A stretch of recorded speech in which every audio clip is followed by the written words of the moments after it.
हमारे सवालों का जवाब दिया, लेकिन इलेक्शन कमीशन ऑफ इंडिया की पाबंदियां खत्म हो गई हैं। 6:30 बज चुके हैं और हम आपके सामने प्रोग्राम एग्जिट पोल में बैठे हैं, तो आपको जरूर जम्मू कश्मीर की हर उस सीट से बाखबर करेंगे जहां पर आपकी और हमारी गुफ्तगू हुई है, जहां पर आपको और हमने बात की है और इन सवालों का जवाब दिया। लेकिन कुछ ऐसे मामले भी हैं जो एग्जिट पोल में हमें दिखा कि कुछ ऐसी कॉन्स्टिट्यूएंसियां हैं जहां पर फाइट बड़ा क्लोज है, नेक टू नेक है, और जिसे बड़ा क्लोज कॉन्टेस्ट वाली सीटें मानी जाती हैं।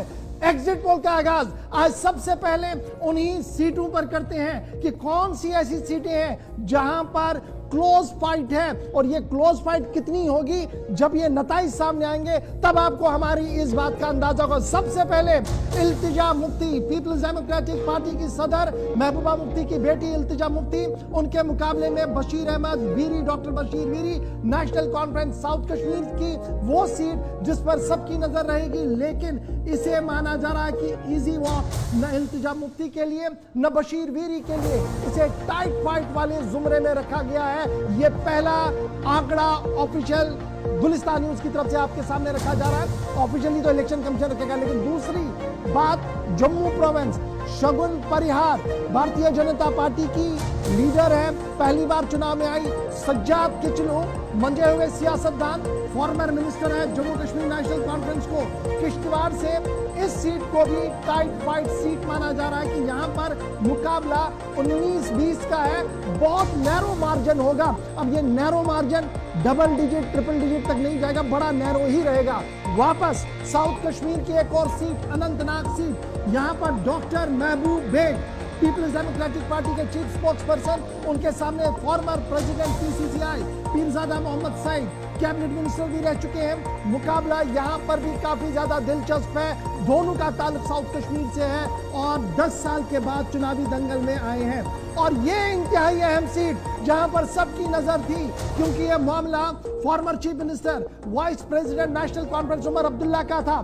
बड़गाम हल्का इंतखाब यानी बड़गाम की वो कॉन्स्टिट्यूएंसी जहां से उमर ने दूसरा फॉर्म भरा था, उमर अब्दुल्ला, और उनके सामने आगा मुंतजिर, आगा सईद हसन साहब के बेटे हैं, मजहबी पेशवा है, और पहली बार आगा मुंतजिर मैदान में आए, पीपल्स डेमोक्रेटिक पार्टी की टिकट पर चुनाव लड़ा, लेकिन वन गो में यहां पर चुनाव नहीं हुआ। एक तरफ से फॉर्मर चीफ मिनिस्टर, दूसरी तरफ से फर्स्ट कमर आगा मुंतजिर, लेकिन यहां पर चुनावी दंगल इंतहाई दिलचस्प है और नैरो मार्जिन दोनों के लिए हो सकता है। साउथ के बाद सीधे हम नॉर्थ चलेंगे, बांडीपोरा की एक और सीट निजामुद्दीन भट्ट इंडियन नेशनल कांग्रेस के हैं, इसको जरा ठीक करें, इंडियन नेशनल कांग्रेस के हैं ये, और उनके सामने उस्मान मजीद जो इंडिपेंडेंट कैंडिडेट हैं, और आईएनसी के निजामुद्दीन भट्ट जो कोलेशन पार्टनर के कैंडिडेट हैं। उस्मान जो पहले अपनी पार्टी में थे, बाहर आए, इंडिपेंडेंटली लड़ रहे हैं, और यहां का मुकाबला माना जा रहा है कि बहुत दिलचस्प होगा।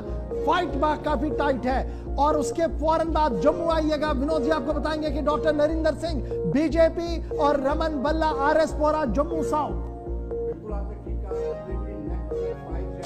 नरिंदर सिंह लंबे समय से राष्ट्रीय स्वयंसेवक संघ अखिल भारतीय विद्यार्थी परिषद से जुड़े हुए हैं, और अगर रमन भल्ला की बात करें तो वो हैवीवेट कैंडिडेट हैं, क्योंकि वो कैबिनेट मिनिस्टर भी रहे हैं, 2 मरतबा इलेक्शन भी जीते हैं, और उनका असर रसूख भी है।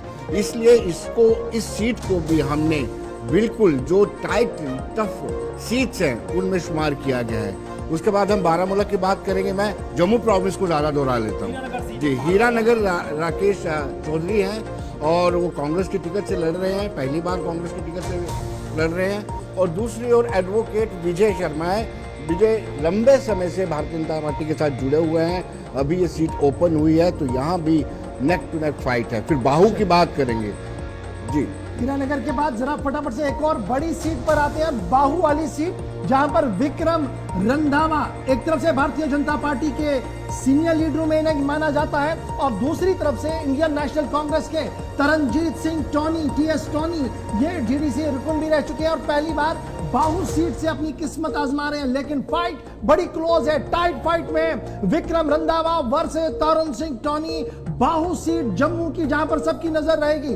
टाइट फाइट में एक और सीट भी है जो काफी दिलचस्प है, और यह सीट है रामगढ़ की सीट, जहां पर यशपाल कुंडल, चेहरा जाना पहचाना इंडियन नेशनल कांग्रेस से, और उनके सामने डॉक्टर मनियाल है जो बीजेपी के हैवीवेट में से माने जाते हैं। रामगढ़ की सीट भी बड़ी इंपॉर्टेंट है। बिल्कुल, ये कैबिनेट मिनिस्टर रहे हैं और लगातार पिछले 2014 में भी ये एमएलए रहे हैं। नौशहरा में रविंदर रैना जो प्रदेश अध्यक्ष है भारतीय जनता पार्टी के, उनके मुकाबले में सुरेंद्र चौधरी, इनका भी टफ मुकाबला माना जा रहा है, यानी 19-20 की टक्कर है। हालांकि ये बहुत दिलचस्प मुकाबला रहेगा। एक तरफ एक अध्यक्ष है पार्टी के, राष्ट्रीय पार्टी और विश्व में सबसे बड़ी पार्टी के अध्यक्ष है, स्टेट प्रेसिडेंट है, और दूसरी ओर सुरेंद्र चौधरी जो एक नेशनल कॉन्फ्रेंस के उम्मीदवार है और बड़ी टफ फाइट देने वाले हैं। जी गौर, चलिए जनाब, रविंद्र रैना खुद मैदान में है, सुरेंद्र चौधरी भी उनके सामने है। एक जमाने में दोनों एक ही पार्टी में हुआ करते थे, लेकिन साउथ कश्मीर,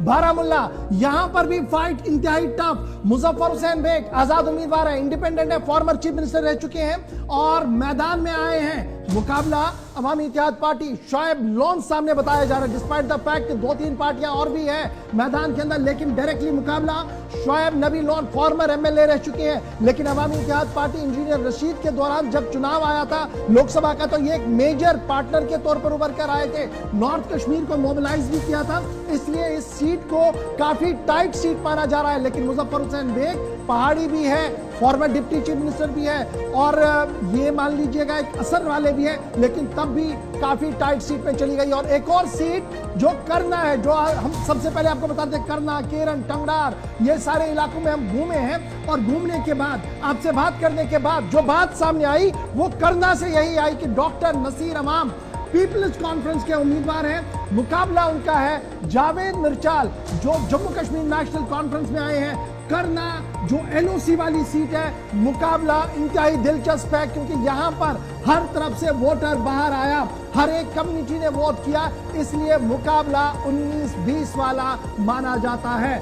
उसके फौरन बाद टफ फाइट वाले मामले में गुलमर्ग, यह भी बड़ी अहम बात है कि फारूक अहमद शाह फॉर्मर आईएएस अफसर रह चुके हैं, पहली बार चुनावी दंगल का हिस्सा बने और 2018 से पहले नेशनल कॉन्फ्रेंस ज्वाइन कर चुके थे। गुलाम हसन मीर फॉर्मर मिनिस्टर भी हैं और जम्मू कश्मीर अपनी पार्टी के कद्दावर नेता, सीनियर लीडर्स में इन्हें गिना जाता है। लेकिन मुकाबला गुलमर्ग आते आते वन साइड बिल्कुल भी नहीं है, मुकाबला इंतहाई दिलचस्प गुलमर्ग कॉन्स्टिट्यूएंसी में देखने को मिलेगा। और अब की बार जो गुलमर्ग टोपोग्राफी है उस लिहाज से फारूक शाह वर्सेस गुलाम हसन मीर जो है, ये इसलिए भी बड़ा इंपॉर्टेंट है क्योंकि गांव और कस्बे के बीच लड़ाई थी। एक वो बेल्ट था जो गांव का था, एक वो बेल्ट था जो टाउन का था, इसलिए वो वाला फैक्टर यहां पर काम कर चुका। वोटर्स ने वोट दे दिया है 8 तारीख को सामने। लेकिन एक और बड़ी सीट गांदरबल, यहां पर उमर के सितारे गर्दिश में दोबारा, क्योंकि गो वन वॉक नहीं है, यानी यहां से गए वहां से जीत कर आए, मामला बिल्कुल नहीं है। टाइट फाइट यहां पर है।